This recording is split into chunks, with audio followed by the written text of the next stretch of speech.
Tonton video ini sampai selesai agar Anda tidak gagal paham.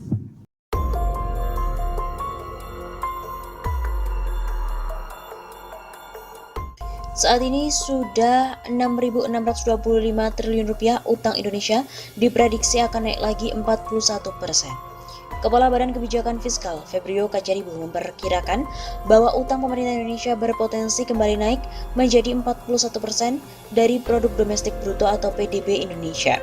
Saat ini utang pemerintah mencapai 6.625,43 triliun rupiah pada Agustus 2021, setara 40,84% dari PDB Indonesia, dan diprediksi utang pemerintah akan naik lagi mencapai 41% dari PDB. Begitu kata Febrio pada hari Sabtu 2 Oktober. Kendati demikian, kata Febrio, masalah utang pemerintah terhitung aman.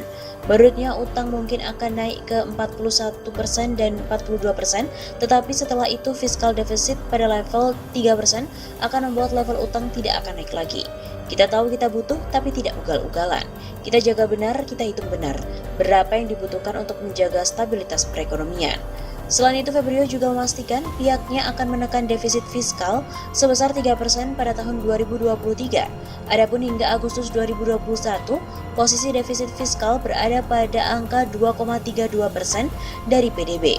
Sementara itu, lanjut Febrio, pemerintah juga tetap menerapkan PPKM dan juga protokol kesehatan yang ketat sehingga penanganan penyebaran virus COVID-19 dapat ditangani dengan cepat dan perekonomian bisa cepat pulih kembali.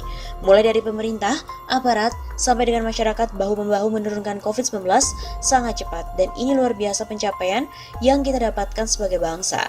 Banyak negara yang belum bisa, begitu ujarnya.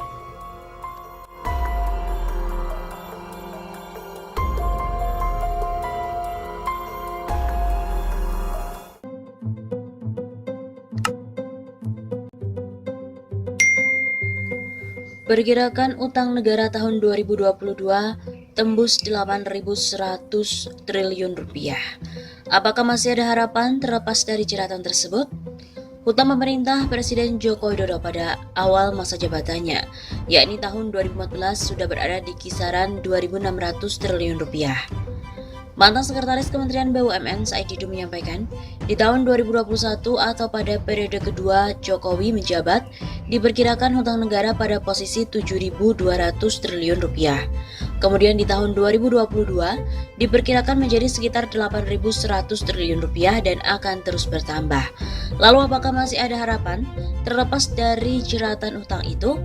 Tanya Said Didu melalui pernyataan terbukanya di Twitter pada Kamis 19 Agustus.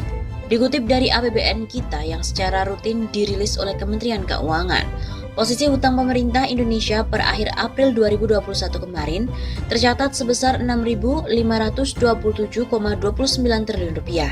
Dari total utang pemerintah Indonesia sebesar 6.527,29 triliun rupiah itu, paling besar dikontribusi dari utang yang diperoleh dari penerbitan surat berharga negara atau SBN sebesar 5.661,54 triliun rupiah atau sebesar 86,74% dari total utang pemerintah. Sementara utang pemerintah dari pinjaman yang meliputi pinjaman bilateral, pinjaman multilateral, commercial banks, dan juga supplier, total pinjaman pemerintah Indonesia non-SBN itu per akhir April 2021 sebesar 865,74 triliun rupiah atau sebesar 13,26% dari total utang pemerintah saat ini. Terdiri dari pinjaman dalam negeri sebesar 12,32 triliun rupiah dan yang kedua yakni pinjaman luar negeri sebesar 853,42 triliun rupiah. Belum lagi Bank Dunia atau World Bank baru saja menyetujui pinjaman yang baru sebesar 500 juta dolar Amerika Serikat yang diajukan oleh pemerintah Indonesia. Utang baru tersebut dipakai untuk memperkuat sistem kesehatan nasional. Pada 10 Juli 2021 lalu, Bank Dunia hanya menyetujui utang baru yang diajukan pemerintah Indonesia sebesar 400 juta dolar Amerika Serikat. Sehingga total utang baru yang ditarik Indonesia selama bulan Juni 2021 yakni sudah mencapai sebesar 900 juta dolar Amerika Serikat atau setara dengan 13,04 triliun rupiah jika dikurskan dengan kurs 14.480 rupiah.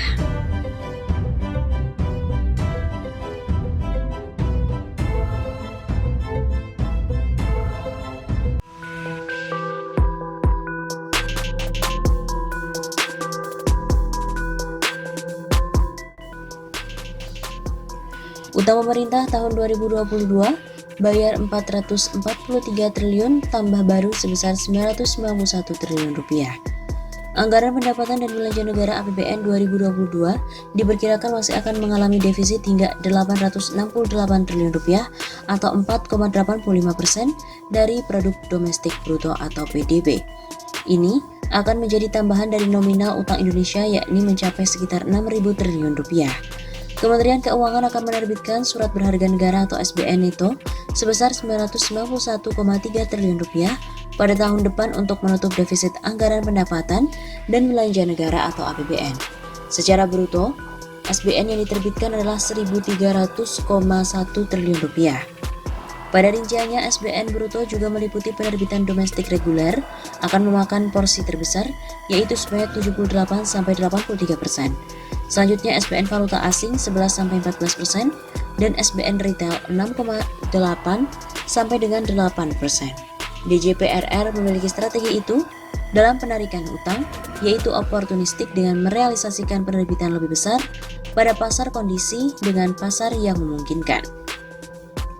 Kemudian fleksibel yang artinya berubah sesuai dengan kondisi dan menjaga kehati-hatian dengan mempertimbangkan risiko jangka pendek maupun panjang. Sederet kebijakan SBN yang akan dijalankan pemerintah yaitu optimalisasi SBN rupiah tenor menengah panjang. SBN valuta asing kini diposisikan sebagai pelengkap untuk menghindari crowding effect dengan tetap memperhatikan cost of fund yang menarik. Pemerintah juga berkoordinasi dengan Bank Indonesia dalam pemenuhan target SBN.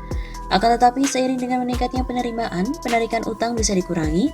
Seperti tahun ini, defisit anggaran pendapatan dan belanja negara atau APBN 2021 menyusut ke 4,65% terhadap PDB dari posisi tahun 2020 yang sebesar 5,70% terhadap PDB. Sensitivitas APBN terhadap komoditas memang tinggi, terutama dari sisi penerimaan pajak dan non-pajak. Hal ini positif bagi postur fiskal dalam jangka pendek. Ungkap ekonomis and Fixed Income Research Pertahanan Sekuritas Putra Satria Sambicantoro.